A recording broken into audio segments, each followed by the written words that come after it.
Pernikahan yang tak diinginkan. Bab 163. Di sebelahnya, Davian memilih untuk tenggelam dalam bacaan. Tak ada percakapan di antara mereka, hanya suara dengungan mesin pesawat yang sesekali terdengar di telinga. Hingga akhirnya Davian menutup bukunya dan melirik sang kakak. "Bang, gimana rasanya menuju halal?" tanyanya, memecah keheningan. Din membuka matanya perlahan, menoleh ke arah adiknya. "Seperti biasa." "Deg-degan," jawabnya dengan nada ringan, tetapi ada sesuatu dalam sorot matanya yang sulit diartikan. Davian menyeringai jahil. "Kamu udah membayangkan malam pertama setelah lama berpuasa, kan?" godanya, menaik turunkan alis. Din terkekeh kecil, gelengan kepalanya samar. "Kakak lebih rindu sama Asa," ucapnya jujur. "Kami berada di langit yang sama, tapi gak bisa bertemu. Hanya waktu acara amal kemarin aja bisa lihat dia." Davian mengangguk-angguk, memahami. "Emang pingitan itu gitu, Bang? Nyiksa. Tapi efeknya setelah halal, langsung buka puasa," katanya sambil tertawa kecil.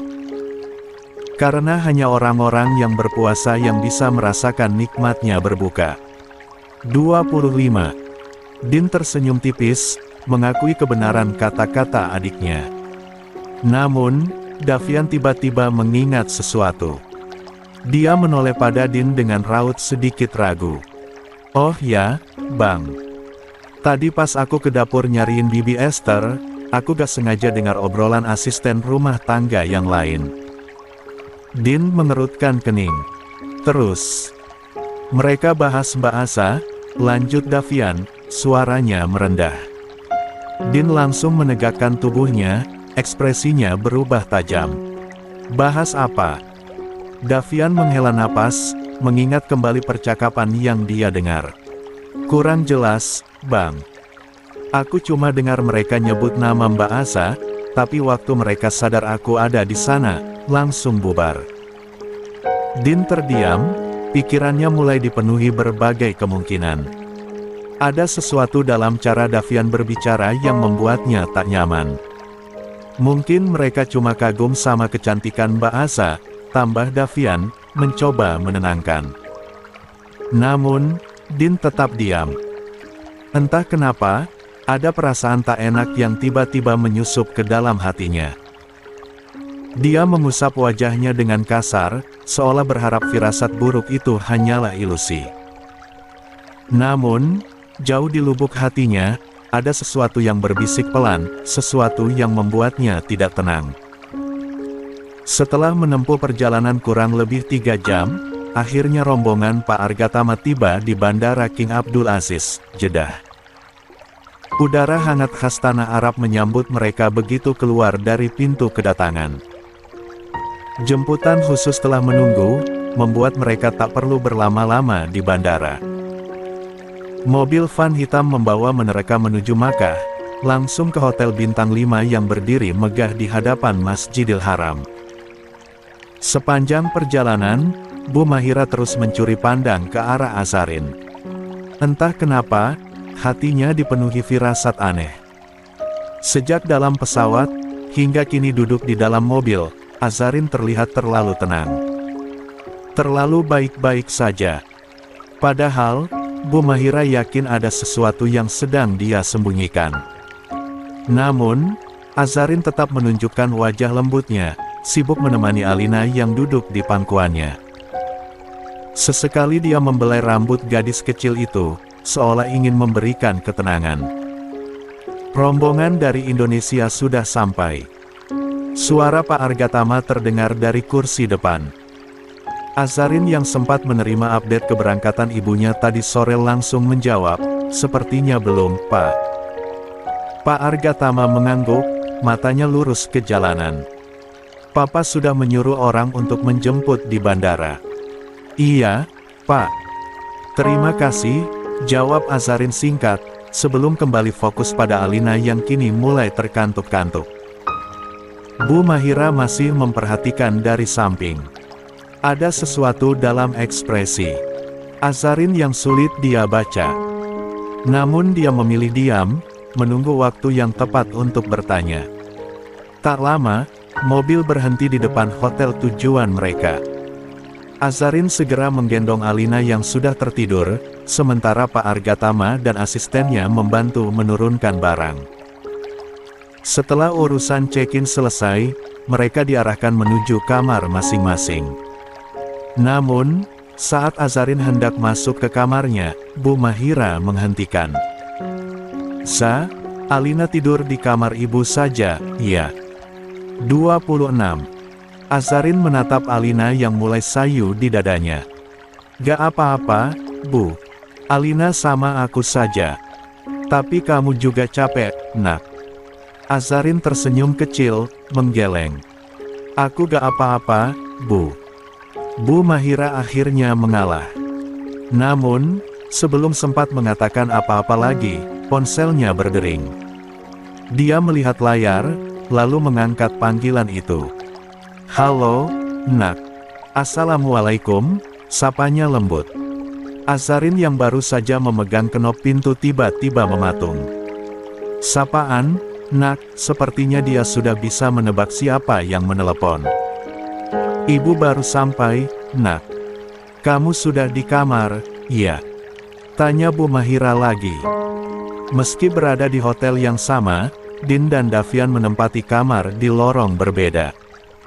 Iya, Bu. Sudah, jawabnya cepat. Bu, Aza ada sama ibu. Bu Mahira melirik Azarin yang kini sudah membuka pintu.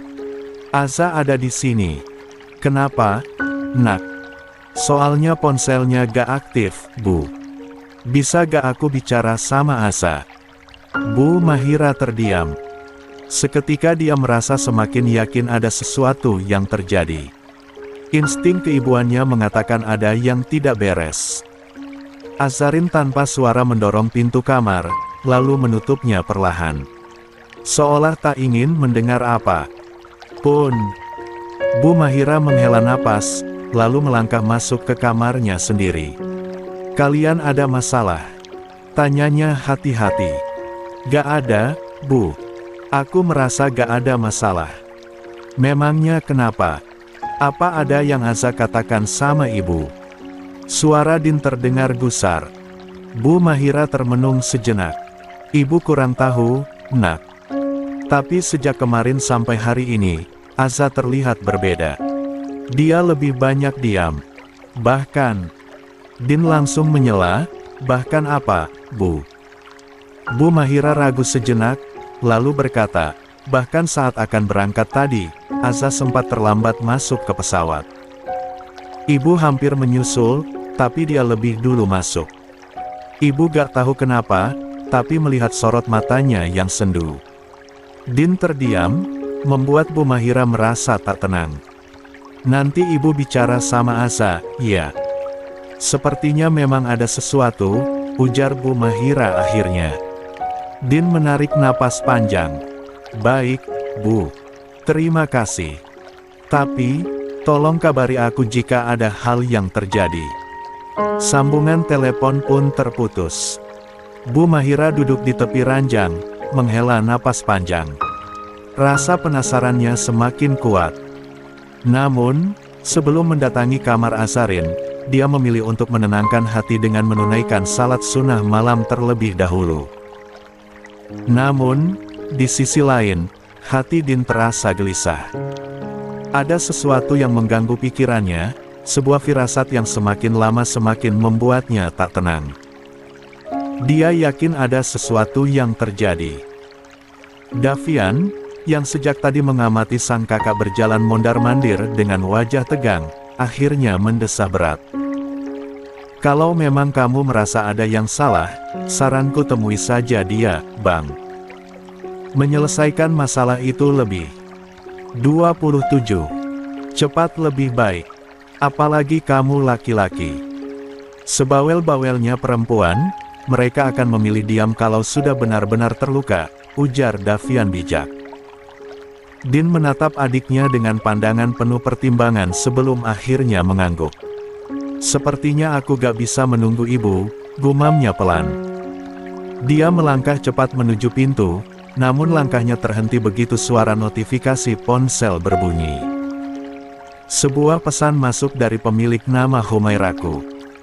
Jantungnya berdegup kencang saat dia membuka pesan itu. Bismillah. Assalamualaikum, Mas. Maaf jika handphoneku sempat tidak aktif. Aku gak tahu harus mulai dari mana. Aku sendiri pun bingung dengan perasaanku saat ini. Aku merasa terluka, merasa dibohongi, bahkan mungkin saat ini aku merasa ragu untuk melanjutkan pernikahan kita. Darah di wajah Din seketika surut. Dia menelan ludah dengan susah payah, sementara tangannya semakin erat menggenggam ponsel. Namun, dia tetap melanjutkan membaca. Tapi, melihat Alina, ibu, papa, aku memutuskan untuk tetap melanjutkan pernikahan ini. Napasnya terasa berat. Ada sesuatu yang janggal di sini. Kebohongan apa yang dimaksud Azarin? Apa yang telah membuatnya begitu terluka? Sebelum dia sempat berpikir lebih jauh, pesan lain kembali masuk. Semalam, aku gak sengaja masuk ke dalam kamar Mas. Kamar yang masih menyimpan kenangan mendiang Mbak Safa. Kamar yang sempat diminta ibu untuk aku dekor sesuai keinginanku. Kamar yang nanti akan kita gunakan setelah menikah. Aku minta maaf atas kelancanganku itu. Tapi setelah melihat semuanya, aku langsung bertanya pada Bibi Esther untuk memastikan asumsiku. Dan jawaban beliau sudah cukup menjelaskan segalanya. Kini aku sadar, posisiku hanya sebagai pengganti mendiang istri Mas.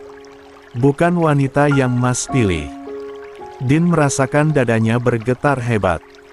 Wajahnya memanas, jemarinya meremas ponsel begitu erat seakan ingin menghancurkannya. Azarin salah paham. Tidak, ini tidak seperti yang dia pikirkan. Namun, belum sempat dia merangkai pembelaan, pesan terakhir masuk, pesan yang langsung menghantam relung hatinya. Seperti perjanjian, kita akan bertemu setelah akad nikah. Maka setelah membaca pesan ini, jangan datang menemuiku, apalagi mencoba menjelaskan. Bukankah Mas pernah katakan, orang yang banyak menjelaskan adalah orang yang sedang menutupi kebohongan? Maka jangan lakukan itu, Mas. Aku pernah hancur, pernah jatuh cinta, tapi perasaanku dibalas dengan pengkhianatan. Dan sekarang, aku akan menjaga hatiku agar tidak terluka lagi. Mata Din memerah. Tenggorokannya terasa tercekat. Seakan dunia di sekelilingnya berhenti berputar. Azarin menganggap dirinya hanya pengganti. Dan lebih dari itu, dia meminta untuk tidak menemuinya. Astagfirullah. Din meremas rambutnya dengan frustrasi, mengembuskan napas kasar. Ini tidak bisa dibiarkan. Dia harus menjelaskan. Dia harus memastikan bahwa Azarin tidak salah paham. Tanpa berpikir panjang, dia berbalik dan melangkah cepat. Davian yang melihat perubahan ekspresi sang kakak hanya bisa menghela napas panjang. Kenapa lagi, Bang? Din berhenti sejenak. Sebelum akhirnya menjawab, Aza sudah masuk ke kamar bekas aku dan Safa. Lalu, alis Davian terangkat sebelah. 28. Di dalam kamar itu ada satu figura foto Safa yang sengaja aku simpan, ujar Din terdengar frustrasi. Aku gak tahu, kalau kamar itu yang diminta ibu buat mendekor, karena akan kami tempati setelah menikah. Bahkan aku tidak pernah berpikir menempati kamar tersebut bersama Asa. Aku gak sejahat itu. Suara Din bergetar, syarat kesedihan sekaligus rasa marah. Davian menghela napas berat. Mbak Asa pasti berpikir, kamu menikahinya karena sekilas mirip Mbak Safa. Dia melipat kedua tangan di dada. Saranku Bang, jelaskan saja. Tapi jika Aza tetap pada asumsinya, maka jalan satu-satunya buktikan jika kamu mencintainya karena dia Azarin, bukan Safa. Din kembali menyugar rambutnya, seraya mendesah berat. Wajar Mbak Aza berpikir seperti itu, Bang. Apalagi dia melihat secara langsung kamar itu. Dia yang notabene memiliki trauma atas pernikahan, jelas dia takut jika pernikahan kedua ini, dia kembali gagal. Davian mengalihkan pandangannya ke arah jendela kamar yang menunjukkan pemandangan Ka'bah. Sepertinya mungkin semua perempuan di dunia ini, takut gagal dalam pernikahan, apalagi pernikahan kedua. Kamu harus mengerti. Aku tahu apa yang Aza kecewakan. Din bergumam lirih, pandangannya tampak menerawang jauh. Aku pernah mengatakan soal foto-foto Safa yang aku pindahkan ke rumah belakang, bahkan ibu juga membenarkan perkataanku saat itu. Setelah melihat semuanya, Aza merasa dibohongi, ungkapnya lirih. Kali ini dia benar-benar merasa bersalah. Lalu dia berencana membatalkan pernikahan kalian. Tanya Davian penasaran, dan Din hanya diam tak menjawab. Kalau kalian gagal nikah besok lusa, aku saja yang nikahi Mbak Aza kalau gitu. Dijamin Mbak Aza gak akan patah hati, aku gak pernah pacaran, rekam jejak baik, dan pastinya aku anak soleh, seloroh Davian bercanda, tetapi Din tak menanggapi. Pikiran Din mendadak kosong. Dia tak tahu harus memulai dari mana menjelaskan, dia yakin Bibi Esther sudah menjelaskan jika dia sering tidur di kamar tersebut. Astagfirullah. Deanem mengusap wajahnya sekali lagi. Benar apa yang dikatakan Azarin, terlalu sering dia menjelaskan, terlalu sering mengucap maaf, apa bedanya dia dengan Jenderal?